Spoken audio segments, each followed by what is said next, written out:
The Cleveland Browns will release wide receiver Odell Beckham on his 29th birthday, only 2 days after he was excused from practice due to a deteriorating relationship with quarterback Baker Mayfield. Along with this, we'll also delve into Aaron Rodgers and his controversy surrounding the COVID-19 vaccine and his praise to Joe Rogan. Stay tuned to find out all the insider details. Cleveland Browns cut ties with Odell Beckham Jr. Everything you need to know. The Cleveland Browns and NFL standout receiver Odell Beckham Jr. have split ways after the team was unable to reach an agreement on a trade before the transfer deadline this week. While it's impossible to predict where Beckham will end up, a star player on a Super Bowl contender wants to team up with him. General Manager Andrew Berry revealed that the Cleveland Browns will release wide receiver Odell Beckham on his 29th birthday, only 2 days after he was excused from practice due to a deteriorating relationship with quarterback Baker Mayfield. After careful deliberation, internal discussions, and interactions with Odell and his representation, we've determined that Odell no longer plays for the Cleveland Browns, Berry stated in a statement. We appreciate all his efforts and accomplishments while in Cleveland, but we've come to the conclusion that moving forward as a club without Odell is the best option. We're nearing the end of the process of releasing Odell, and we wish him the best of luck in his future endeavors.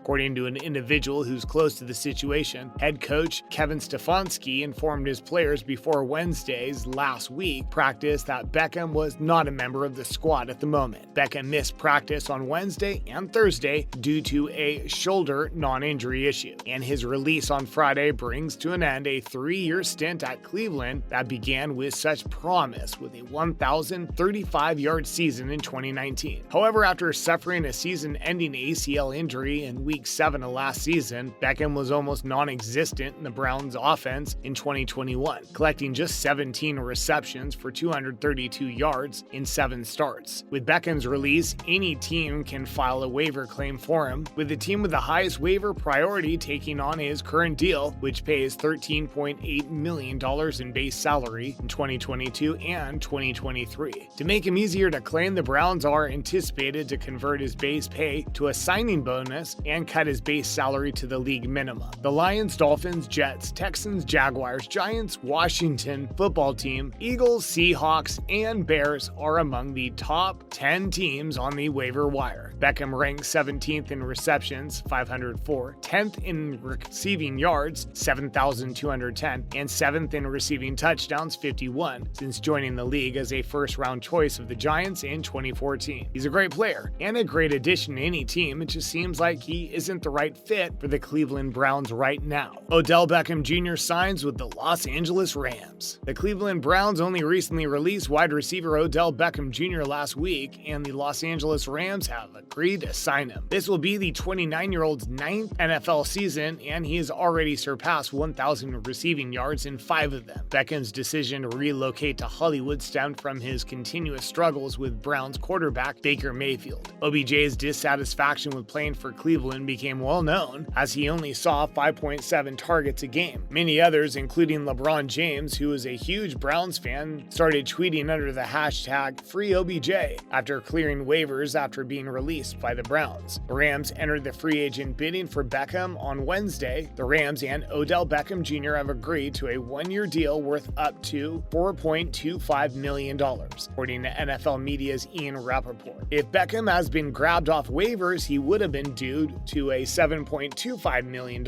so the Rams are still getting a nice deal. After showing his worth with the Rams, he'll be able to reach the free agent market in the 2022 offseason and perhaps earn a higher contract. Odell Beckham Jr. graciously acknowledged the Cleveland fans for their support during his time there, but there is no doubt that he is eager to make his Los Angeles debut today against the 49ers. Aaron Rodgers coming back after vaccine controversy. Aaron Rodgers, the unvaccinated Green Bay Packers quarterback, is scheduled to return to the NFL after missing his team's previous game because of the highly publicized COVID-19 scandal. The veteran quarterback was recently diagnosed with coronavirus, putting him on the shelf for 10 days straight and ruling him out of the Packers' NFL loss to Kansas City. In a very controversial story that has been plastered across the headlines in the United States, the 37-year-old has been forced to reject charges that he lied about being vaccinated after originally assuring reporters he was immunized. Rodgers, on the other hand, is slated to return return to action after being reinstated off the reserve COVID-19 list, which means he'll likely start against the Seattle Seahawks in Week 10. Rodgers was asymptomatic and had met the NFL's return to play criteria, according to ESPN's Adam Schefter, paving the path for his return to action. For allegedly breaking the league's COVID-19 guidelines, Rodgers and wide receiver Allen Lazard were fined $14,560. Packers president Mark Murphy issued a statement saying his team accepted the NFL's punishment. Rodgers and the Packers have been under fire since it was announced that Rodgers would miss the highly anticipated match against the Kansas City Chiefs due to COVID-19 rules. Rodgers was eventually discovered to be unvaccinated despite having claimed to be immunized prior to the season, meeting with media without a mask, a procedure violation, and making no attempt to alter the record regarding his alleged vaccination. This was extremely controversial and had a lot of NFL fans up in arms as he could have really gotten someone sick or hurt. He later explained his decision not to get vaccinated, as well as Joe Rogan, a controversial figure when it comes to COVID-19, sharing his thoughts on the whole situation. Rodgers explains decision not to get vaccinated. In an interview on the Pat McAfee show just last week, Rodgers attempted to explain himself amid a lot of criticism, but only served to further tarnish his reputation. The reigning MVP complained being in the crosshairs of the woke crowd, said his homeopathic therapy was scientifically sound, credited Joe Rogan for most of his knowledge, and compared himself to Martin Luther King Jr. The celebrity, who has never been vaccinated, recently revealed that he is allergic to several chemicals in the Pfizer and Moderna vaccinations, that he decided not to have the Johnson & Johnson injection after hearing about other people's negative responses to it. Rodgers also questioned whether the shot would have an effect on his fertility and said that the NFL's COVID-19 protocols were not scientifically sound. Rodgers made headlines when he revealed that he sought medical counsel from well-known podcaster and UFC commentator Joe Rogan, as well as other medical specialists, before rejecting the immunization. McAfee, a former NFL player, criticized Rodgers for consulting with Dr. Joe Rogan on the program. "I have a lot of respect for Joe," Rodgers responded. "I spoke with probably a dozen of my friends who had dealt with COVID, and they were all quite helpful in various ways, Joe being one of them." Rodgers' controversial statement was timed to coincide with the publication of a new episode of the Joe Rogan Experience podcast, in which the comedian referred to Rodgers as a smart dude. Rodgers had told him confidentially that he was allergic to several of the immunizations offered. "Here's the thing about Aaron Rodgers," Joe Rogan remarked. "I can say this now because he's been through this whole thing. He's allergic to one of the vaccine's primary elements. In the capsule, there's a component. This was something he told me in private. This is something that everyone should be aware of. He's not anti-vaccine because he believes in conspiracies. People are only looking at combating coronavirus one way," Rogan claimed. Joe Rogan, the mega popular podcast presenter, continued to claim, ever since the inception of COVID-19, that young, fit individuals don't need the COVID-19 vaccine. However, in September of this year, it was revealed that he tested positive for the virus but was well thanks to a cocktail of untested medical therapies. Ivermectin, a deworming veterinary medicine created for use in cows and horses, was one of his strategies. While a human version of the medicine is occasionally recommended for head lice or skin disorders, the animal compound is far more concentrated. The Food and Medicine Administration is warning people not to take the animal version of the COVID-19 drug because it can induce nausea, vomiting, abdominal pain, and neurologic problems. By embracing controversy on his broadcast, Rogan has amassed legions of devoted followers. In October, he was chastised for using his Spotify show to interview far-right conspiracy theorist Alex Jones. He's recently come under fire for claiming that young and otherwise healthy people do not require the COVID-19 vaccine. His views on COVID-19 are obviously very dangerous as he is so incredibly influential and has put thousands off getting the vaccine. And there you have it, everything you need to know about the Cleveland Browns cutting ties with Odell Beckham Jr., along with the new team he's signed with. Additionally, we also touched on NFL player Aaron Rodgers and his controversial view on COVID-19 and the vaccine, along with him contracting the virus only recently. Make sure to let us know your comments and thoughts down below, and if you enjoyed today's video, don't forget to like and subscribe so you never miss any of our new and upcoming content. Thanks for watching.